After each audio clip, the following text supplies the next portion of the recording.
Presidential debate, and Barack Obama's brother, Malik, here on set with me. Straight ahead from the MGM Grand. Our country is stagnant.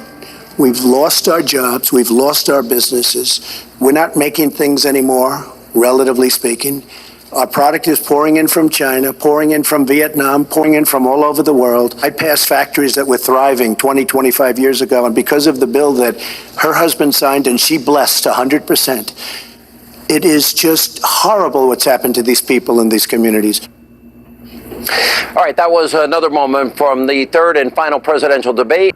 Well, I think that Donald Trump was very strong on these. That's where you see Trump at his strongest, when he's able to talk about the fact that our economic performance of our nation is disappointing, and that we do need to bring jobs back to Nevada, to Pennsylvania, to Ohio, to the country. And I think that that is where Donald Trump continues to be one of his strongest areas. I also thought one of his strongest areas, and I agree with your analysis, had to do with exposing her pay-to-play. Her hypocrisy on taking money from Sharia countries like Saudi Arabia, how she lies. Yeah. You know, there's so much corruption with her, and inciting violence and being the source of it.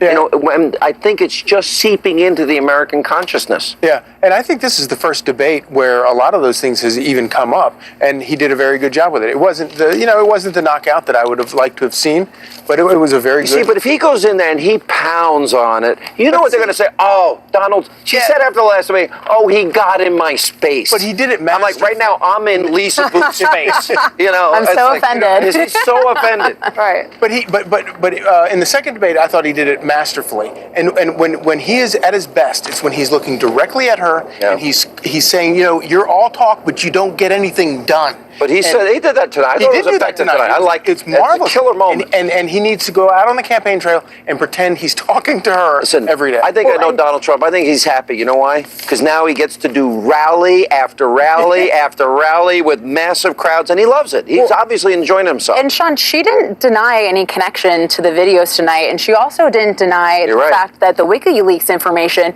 was true, that the speeches were true. She's just mad that Vladimir Putin did it. She's never denied that. She's never denied that the information is true. And I think his closing statement tonight was the most cohesive and most succinct we have heard him on message. Very simply, he wants to make America great again. He wants to make America strong again. But what I hope the debate viewers were listening and watching, I hope what they gathered from tonight is that she's trying to reach out to independent voters and to moderate Republicans. But we found out tonight, which was just a confirmation of the fact that she's a left-wing progressive. She supports late-term abortions. She wants to roll back Second Amendment. She believes in big government. She wants to raise taxes. So she is an absolute left-wing progressive Democrat, and she wants to invoke her husband's name, but she is no Bill Clinton. They're making the biggest deal over the fact that Donald Trump said, well, I'll let you know later. In other words, if there's voter fraud or not. Right. Now, here's the problem. Al Gore and Bill Clinton both wouldn't concede an election and filed a lawsuit over what they believe was inaccurate results. And Al Gore saying your younger brother's not the ultimate authority on this, and President Bill Clinton supporting his decision. I have to say, Sean, I did struggle with that answer that Donald Trump gave. I wish he would have just said, look, well, I'll accept the results, peaceful transition. However, we need to address this voter fraud issue, which does exist throughout the country. Did you see the Project Veritas? I saw it. I followed it clearly. That disturbing? It is incredibly disturbing that they're busing people from state to vote in different states. I mean, it's horrible. But there is a role that Donald Trump has to play, which is, yes, you want to talk about the rigged election. You want to talk about the fact that the media is incredibly biased. But the at Clintons the same didn't time, accept the decision in 2000, and more importantly, I know, but the story's WikiLeaks. That's just what the story's becoming. Oh, he's not accepting the results. But wait a minute. And she also talked about in WikiLeaks the rigged election. Her team was upset that Barack Obama rigged the election in the primaries, caucuses back in 08. No, I mean, you're right about that. I just facts get in the way of my argument. No, Sean, I'm with you, but I'm thinking just. One of the great things about our democracy is the fact that you do accept the peaceful transition of government. Even if it's stolen. And also, to stolen, it would have to be like a Gore-Bush situation where it was like 500, 400 votes separate. Swinging, hanging.